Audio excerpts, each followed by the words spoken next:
देखिए, हम लोग जो भी खाना खाते हैं वो विभिन्न प्रक्रिया के थ्रू हजम होता है और जब वो हजम होता है तो उससे कुछ पोषक तत्व निकलते हैं जिससे हमारे शरीर को ऊर्जा मिलती है कार्य करने के लिए।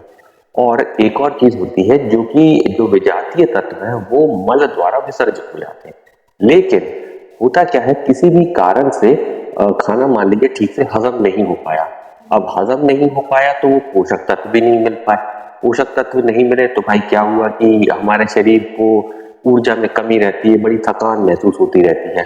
और क्योंकि हजम नहीं हुआ तो भाई जो विजातीय तत्व है वो भी ठीक से तैयार नहीं हुए और मल विसर्जित भी नहीं हुआ। तो ये जो पाचन तंत्र है ये विभिन्न तरीके से बाधित हो सकता है। लेकिन जो मल हमारे शरीर से विसर्जित नहीं हो पाया उस प्रक्रिया को या उस अवस्था को हम लोग क्या बोलते हैं, कब्ज कहते हैं। अब कब्ज होने से हमारे जो मल द्वार है उधर पे एक असहनीय पीड़ा होती है। अब असहनीय पीड़ा तो होती ही है, इसके साथ में हमें पाइल्स, फिशर, फिस्टुला इस तरह की बीमारियां भी हमको घेर लेती हैं। तो इनसे क्या होता है, हमें बचना चाहिए। अब देखिए, कब्ज जब हो जाए तो उस स्थिति में हम क्या करें। देखिए, बहुत सरल उपाय है, घरेलू उपाय है जो आप घर बैठे भी कर सकते हैं, महंगी दवाइयों की कोई जरूरत नहीं। सबसे पहले तो आप भाई ले लीजिए सौंठ, उसमें डाल दीजिए आप हरड़, उसमें डाल दीजिए अजवाइन, समान मात्रा में लेकर उनको उबालिए और उस पानी को पी लीजिए। उससे आपको कब्ज से काफी राहत मिलेगी। फिर आप ये भी कर सकते हैं कि जब भी आप खाना खाएं तो खाने के हर वक्त जब भी आप खाना खा रहे हैं तो उसके साथ आप पक्का पपीता क्या होता है कि आपके मल की निकासी जो विसर्जन है उसमें आपकी काफी सहायता करता है। इसके अलावा भी आप कर सकते हैं कि भाई रात को आप दूध पी रहे हैं, गर्म दूध में 2 चम्मच आप इसबगोल ले लीजिए। इसबगोल लेने से भी आपको कब्ज में काफी राहत मिलती है।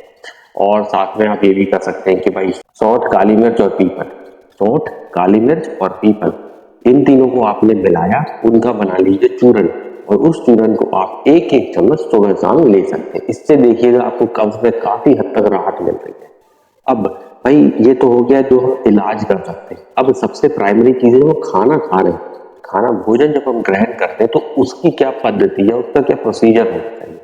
सबसे पहले तो आप एक काम कीजिए कि खाने का तरीका ये है कि सलाद और कच्ची चीजें जो भी है उनको आप सबसे पहले खाएं। जैसे ही आप उनको पहले खाएंगे तो वो आपके पेट में सबसे पहले आएगा। उससे कुछ ऐसे रसायन निकलते हैं जो हजम करने में, खाने को डाइजेस्ट होने में बहुत ज्यादा मदद करते हैं। तो सबसे पहले खाएं कच्ची चीजें जैसे सलाद और उसके बाद पका हुआ भोजन। और हाँ, ये ध्यान रखना है कि जो पका हुआ भोजन खा रहे हैं उसमें तेल की मात्रा बहुत कम होगी और जो फैट या फिर जिसको हम की चर्बी कहते हैं वो भी कम होना चाहिए। इसके बाद सबसे आखिर में आप लीजिए मीठा, मीठा और वो भी बहुत कम मात्रा में।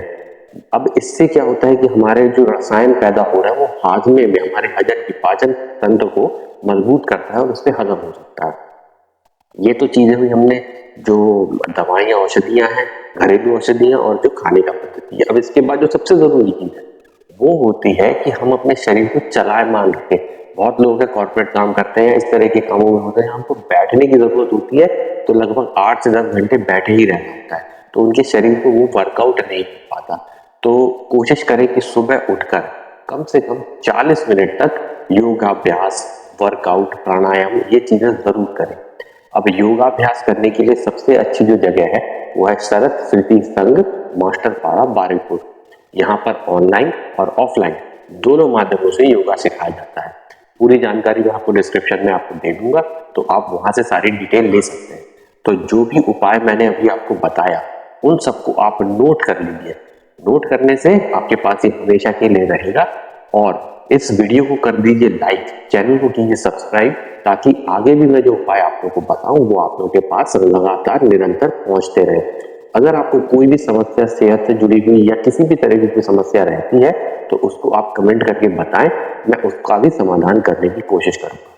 तो आज के लिए वीडियो में इतना ही, अगले वीडियो में मिलेंगे अगले उपाय के साथ। नमस्कार।